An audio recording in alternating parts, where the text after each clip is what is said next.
آج بیٹے ہم سینسری اور پرسیپچول ڈیولپمنٹ کے بارے میں پڑھیں گے، یعنی حسی اور ادراکی نمو یا حسی اور ادراکی نشوونما۔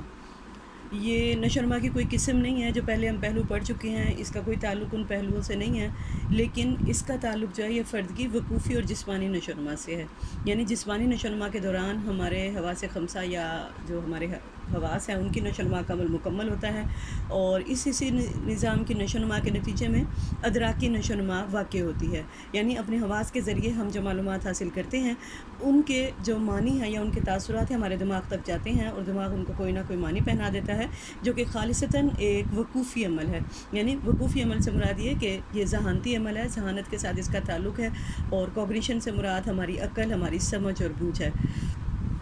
اب یہ تو ہم جانتے ہیں کہ ساخت کے لحاظ سے بچے کے بیشتر حسی اعضاء پیدائش سے پہلے ہی بن جاتے ہیں۔ یعنی آپ دیکھتے ہیں کہ بچے کے ہاتھ، پاؤں، ٹانگیں، بازو، پورا ایک مکمل جسم جو ہے وہ بچے کا پیدائش سے پہلے ہی تشکیل پا چکا ہوتا ہے۔ اور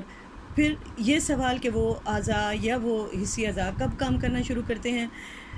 کیا یہ ماں کے پیٹ میں جب بچہ ہوتا ہے اس وقت یہ کام کرنا شروع کر دیتے ہیں یا پیدائش کے فوراً بعد؟ اب یہ سب سے اہم سوال ہے جس کے لیے ہم اس کو پڑھ رہے ہیں کہ حسی اور ادراکی نمو جو ہے یہ کس طرح سے ڈیولپ ہوتی ہے۔ کیونکہ جب بچہ ماں کے پیٹ میں ہوتا ہے تو خارجی محیطات اس پر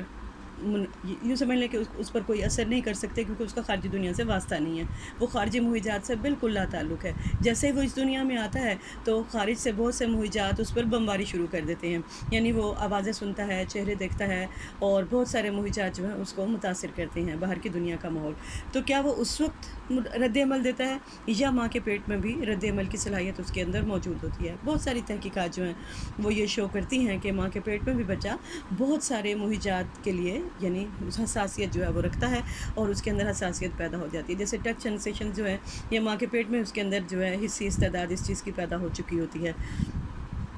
اور چہرہ اور جو جسم کے دوسرے حصے ہیں وہ دباؤ کے لیے یعنی لمس یا ٹچ سینسیشن کے لیے بھی کافی حساس ہو چکے تھے ہیں۔ جب بھی تو پیدائش کے فوراً بعد آپ چھوٹے بچے کے منہ کو ہاتھ لگائیں تو وہ جو ہے اس کے ریفلیکسز آپ دیکھ سکتے ہیں۔ اب ہم باری باری ان کو دیکھ لیتے ہیں کہ کون کون سی جو ہے حصے پائی جاتی ہیں، اور بچہ ان کے لیے حساسیت پیدائش سے پہلے رکھتا ہے یا پیدائش کے بعد رکھتا ہے۔ سب سے پہلے ہم دیکھتے ہیں درجہ حرارت کی حس، یعنی ٹیمپریچر کی حس۔ اب درجہ حرارت کی حس پیدائش سے پہلے ہی موجود ہوتی ہے، یعنی پیدائش کے وقت یہ مکمل ہو چکی ہوتی ہے، اور یہ بھی حقیقت ہے کہ وہ بچے جو وقت سے پہلے پیدا ہو جاتے ہیں وہ بھی بروقت پیدا ہونے والے بچوں کی طرح نامناسب درجہ حرارت کا دودھ پینے سے انکار کر دیتے ہیں، اور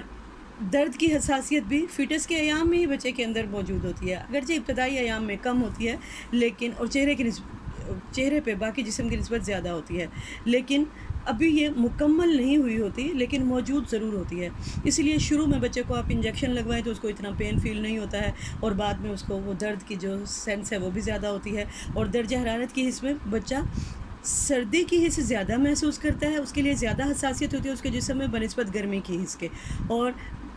گرم اور ٹھنڈا دودھ کا ٹمپریچر جو ہے وہ بھی بچہ نارمل ٹمپریچر کا دودھ پیتا ہے، اور اگر آپ اس کو ہلکے ٹمپریچر کا دودھ دیں تو بچہ اس کو پینے سے انکار کر دیتا ہے۔ اب دوسرا ہم دیکھتے ہیں کہ ذائقہ اور شامہ کی حس۔ ذائقہ مین چکھنے کی حس اور شامہ مین سونگھنے کی حس، یعنی پیدائش کے وقت یہ حس جو ہے دونوں حصے، ذائقے کی حس بھی پیدائش کے وقت مکمل طور پر تشکیل پا چکی ہوتی ہے، اور سونگھنے کی حس بھی مکمل پائی جاتی ہے۔ نوزائیدہ بچے عموماً میٹھی یا نمکین چیزوں کو چوس کر خوشی کا اظہار کرتے ہیں، اور اگر آپ ان کو کھٹی یا کڑوی چیزیں دیں تو وہ ناخوشی کے اظہار کے ساتھ ان کو چوسنے سے بھی گریز کرتے ہیں۔